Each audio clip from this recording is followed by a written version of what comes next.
capable of producing a tornado was located near Buda, moving northeast at 35 miles per hour. Hazard, tornado and ping pong ball size hail.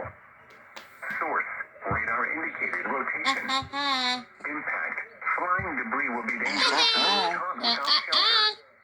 Mobile homes will be damaged or destroyed. Damage to roofs, windows, and vehicles will occur.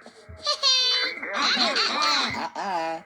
Locations impacted include Austin, Kyle, Buda, Inglewood Forest, Austin Bergstrom International Airport, Decatur, Westlake, Tornado warning for the city of Austin. Bear Creek, Market Green, Shady The Hollow, signal will be lost when the tornado approaches.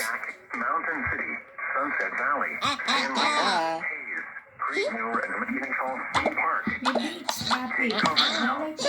Move to a basement or an interior room on the lowest floor of a sturdy building. Avoid windows.